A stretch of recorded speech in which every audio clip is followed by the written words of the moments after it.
Bien, vamos a nuestra primera entrevista de la jornada. A partir de enero, las cuentas de electricidad volverán a subir.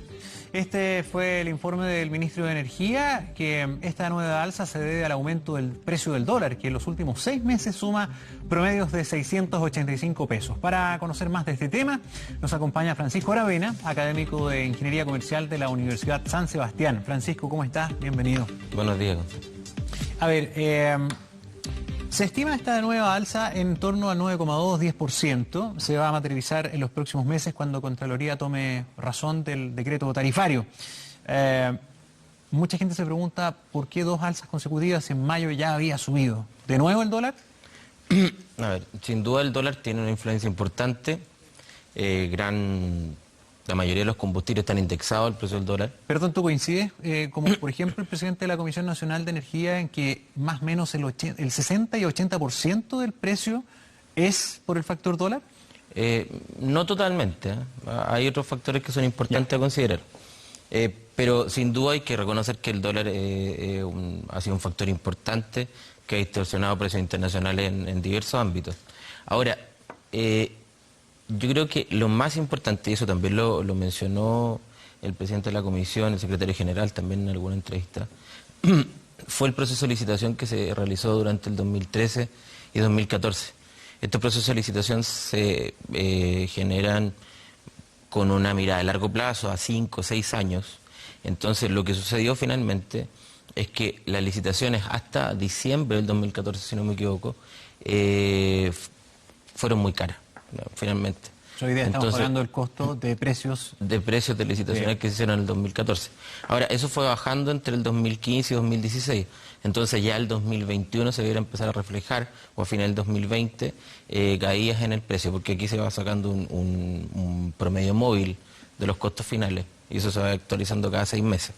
Pero el gran problema fue eso, principalmente por la incorporación de las energías renovables en esa época, y la incorporación de la energía eólica, solar, que antes del 2014 tenían un costo muy alto, y posterior al 2014 empezó una tendencia mundial, probablemente con el apoyo de nuevas tecnologías, un montón de desarrollos que se fueron incorporando a nivel general, disminuir el costo de estas energías renovables. Entonces eso se podría ver reflejado en el futuro, pero se prevé... ¿Cuándo?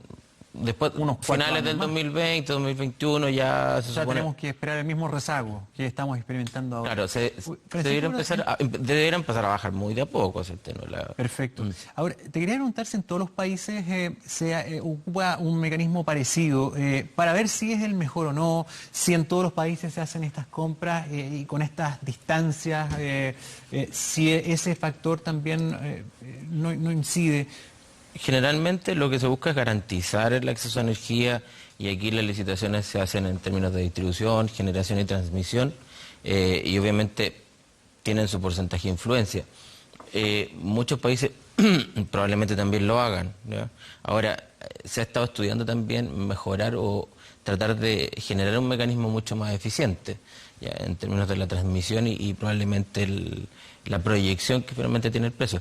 Pero lo que se ha tratado de hacer hasta el momento, que tampoco es la peor forma, es ir bajando tenuemente y tratar de calcular a través de promedios móviles cada 6 meses la Comisión Nacional de Energía, para que estas fluctuaciones de precio no sean tan intensas como uno las podría percibir.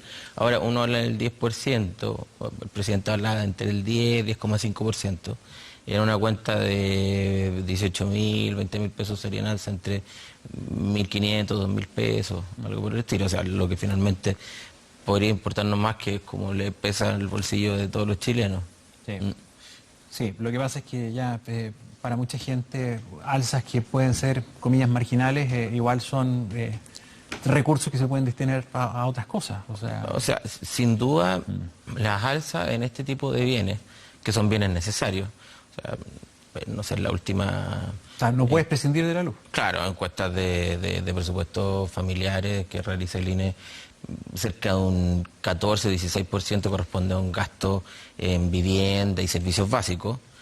Nosotros tenemos que considerar que probablemente para los quintiles más pobres de la población, el porcentaje del gasto en vivienda y servicios básicos no es un 14%, sino que quizás Es un mucho- 20, es un mucho más 30, un importante. 40. Es que solamente pensar en un factor, no sé si me viene a la mente una familia que tiene un gasto energético más o menos bajo de 18.000 pesos mensuales de cuenta de electricidad.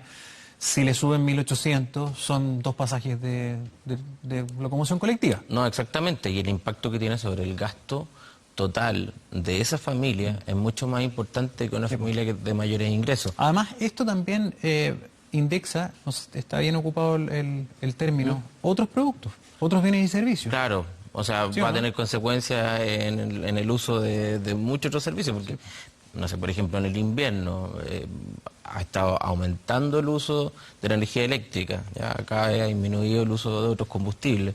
Entonces, el aumento en el uso de la energía eléctrica obviamente va a pesar en el uso de calefacción, por ejemplo. Por ejemplo. Ya. Francisco, ¿cómo procede la Comisión Nacional de Energía para establecer estos decretos tarifarios? ¿Qué toma en consideración? ¿Solo el dólar? ¿Cómo se hace esta fórmula para decir esto va a costar la cuenta mensual de O energía? sea, ellos incorporan obviamente el costo de la licitación inicial en términos de distribución. Ahora, hay aspectos que es mucho más complejo, de transmisión, de generación, de distribución, el precio del dólar en términos del valor de los sustitutos de los combustibles, pero hay una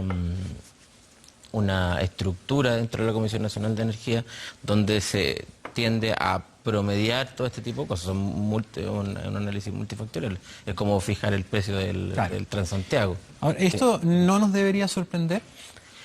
No dado lo que pasó, ¿ya? O sea, aquí principalmente se hablaba un poco del alza del dólar, pero yo creo que aquí hay cosas que se vienen arrastrando de licitaciones anteriores y el principal motivo, y aquí lo han dicho expertos técnicos en el tema eléctrico, fue inusual también la licitación a fines del 2014. Ya, que fue una mucho más licitación muy cara. Mucho más cara que el resto. Eso, bajo tu punto de vista, es lo que más pesa más que el dólar Yo- actual. sí, Porque, sí. porque el dólar, aunque esté alto todo este año, no se está comprando ni una energía, digamos, a ese precio. Lo que se está cobrando es por un paquete que se adquirió en el 2014. Pero indudablemente el dólar va a terminar pasando la Incidiendo. cuenta. Claro, Es que ahí va la porque- otra porque pregunta. son los sustitutos. ¿Esta va a ser la última alza?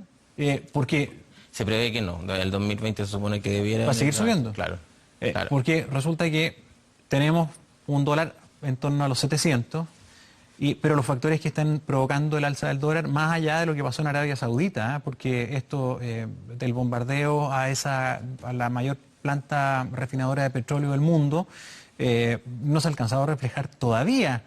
Ese es un punto no menor. Todavía no se refleja Claro. en precio. El alza del dólar es fundamentalmente por la guerra comercial.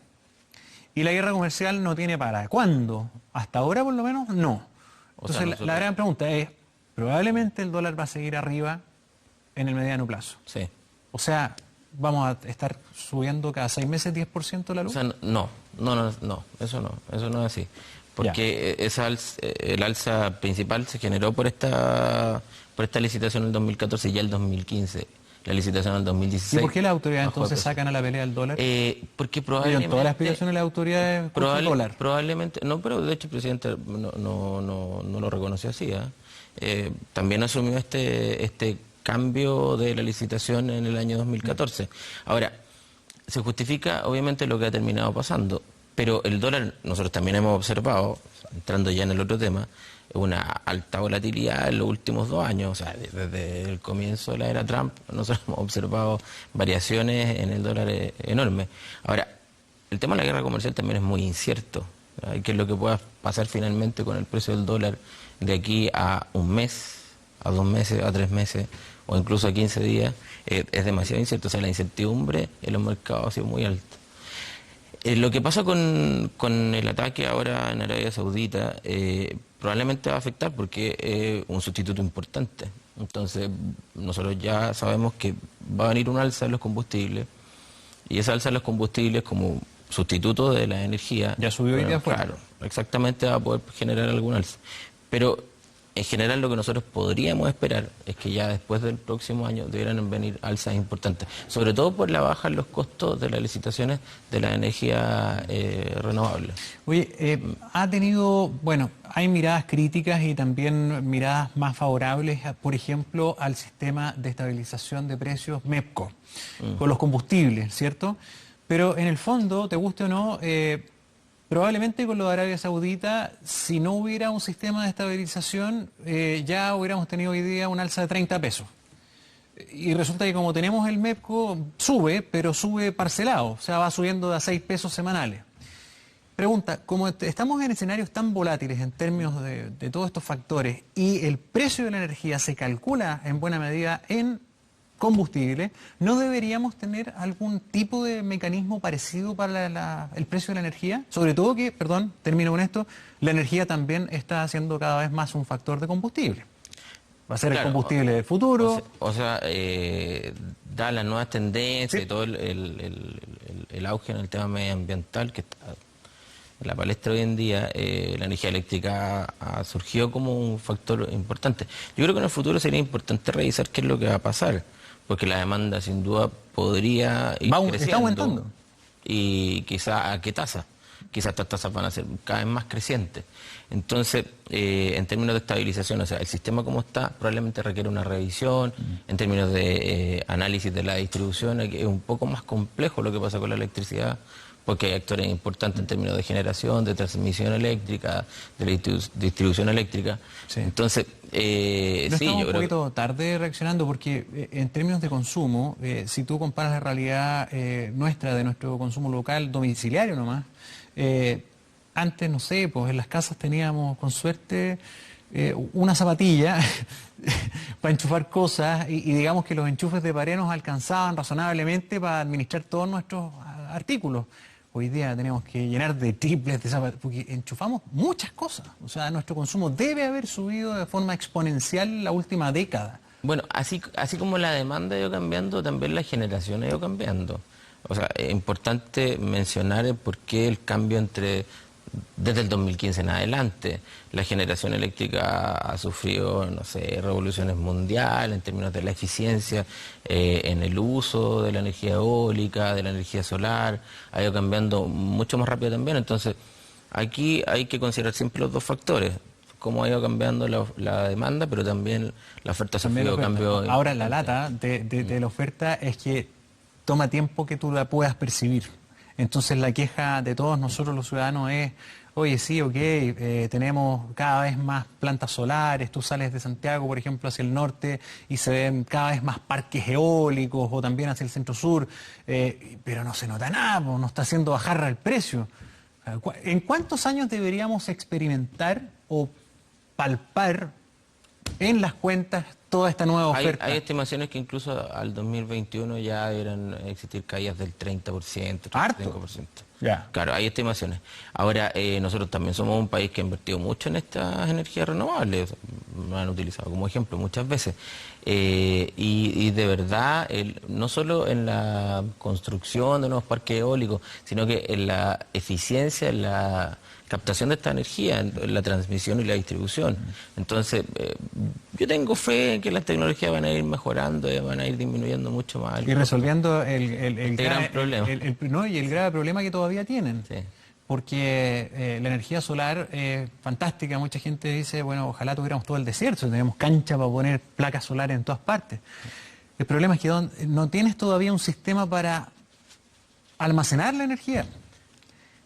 Bueno, hay ahora las baterías. Porque las baterías todavía no son capaces de concentrar toda esa producción energética. Entonces las plantas van inyectando energía al sistema en la medida que producen. Si está nublado, no hay. Si no hay viento, no hay. Cuando tengamos sistemas de respaldo... La capacidad de almacenamiento sería eso clave. Eso te va a cambiar la vida, digamos. Bueno, pero por ahora, no. Pero probablemente hacia allá podemos avanzar, sobre todo con el... Todo va cambiando muy rápido, pero lo bueno es lo que me quedo con lo último que dijiste. El 2021 probablemente muy cerca ya deberíamos empezar a experimentar descensos del precio. Exacto. Gracias, Francisco. Gusto de tenerte acá. Buenos días. Buenos días. 9:04. Vamos a la pausa. Al regreso estaremos conversando.